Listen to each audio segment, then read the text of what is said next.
చెప్తాను జై శ్రీరామ్ అని నేను చెప్తాను. శ్రీరాముడు ఎవడు? మర్యాద పురుషోత్తముడు. ప్రళయం దాకా తల్లిదండ్రులను ఏ విధంగా గౌరవించాలా, భార్యతో ఏ విధంగా ఇది చేయాలా. అదేవిధంగా రామరాజ్యం అంటే రామరాజ్యంలో కుక్క కూడా ఆకలితో ఉండదు.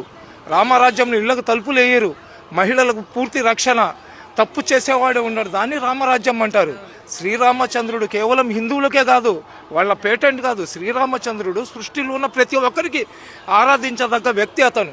అదేవిధంగా ఎవరైతే మన పరమశివుడు దేవాది దేవుడు అంటారు, శివుడికి దేవాది దేవుడు అంటారు.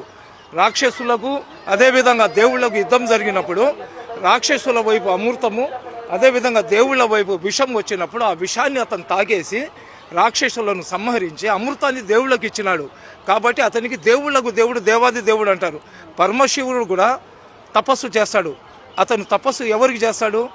ఏకేశ్వరుడికి చేస్తాడు. ఆ ఏకేశ్వరుడినే మనం అందరం వాళ్ళ బిడ్డలమే.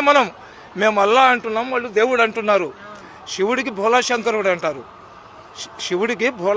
అంటారు, నీలకంఠేశ్వరుడు అంటారు. అదేవిధంగా మనకు ఆది దేవుడు ఎవరు? హిందువుల ఆది దేవుడు ఎవరు? గణపతి పేరు ఎత్తకుండా పూజ చేస్తే ఆ పూజ పూర్తి కాదు. అదేవిధంగా ఒక్కొక్కళ్ళు ఒక్కొక్క ఆచారాల్లో ఉంటారు. కానీ అందరు కూడా కోరుకునేది ఏంది? అందరూ బాగుండాలని. ఈరోజు హిందూ సమాజంలో గాలి దేవుడు, సూర్యదేవుడు, భూదేవి రకరకాలుగా చెప్తారు కదా. నిజంగా ఆ దేవుళ్లకు మాకు హిందువులే ఉండాలా, వేరే కులస్తులు ఉండకూడదు అనుకుంటే 10 నిమిషాలు సూర్యుడు ముస్లింల మీద టెంపరేచర్ పెంచేసాడు అనుకోండి, మేమందరం చచ్చిపోతాం. లేదా గాలి దేవుడు 10 నిమిషాలు ముస్లింలకు నేను గాలి ఇవ్వాలంటే మేమందరం చచ్చిపోతాం. ఇవన్నీ ఏంటంటే పొట్టలు పెంచుకోవడానికి మా బోటి వాళ్ళు, సాధులు, సంతులు ఏంటంటే రెచ్చగొట్టారనుకోండి జనాలు డిస్టర్బ్ అవుతారని. అలాంటిది ఏమి ఉండదండి. ఈ భూతల్లి నన్ను మోస్తుంది, వాళ్ళని మోస్తుంది. చచ్చిపోయిన తర్వాత ఈ మట్టిలో మమ్మల్ని అందరినీ కూడా కలుపుకుంటుంది. ఈ దేవుళ్ళకు లేని వివక్షత ప్రజలకు ఎందుకండి? దేవుళ్ళకు లేని వివక్షత ప్రజలకు ఎందుకు? చెప్పేవాళ్ళు చెప్తుంటారు, వచ్చేవాళ్ళు వస్తుంటారు. సరేనా?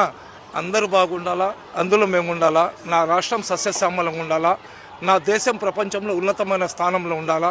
అది ఒక్కటి ప్రతి భారతీయుడు కానీ కోరుకుంటే భారతదేశంలో ఆకలి ఉండదు, భారతదేశంలో నిరుద్యోగులు ఉండరు, భారతదేశంలో కష్టాలు ఉండవు, భారతదేశంలో స్త్రీల గౌరవం ఉంటుంది. ఈరోజు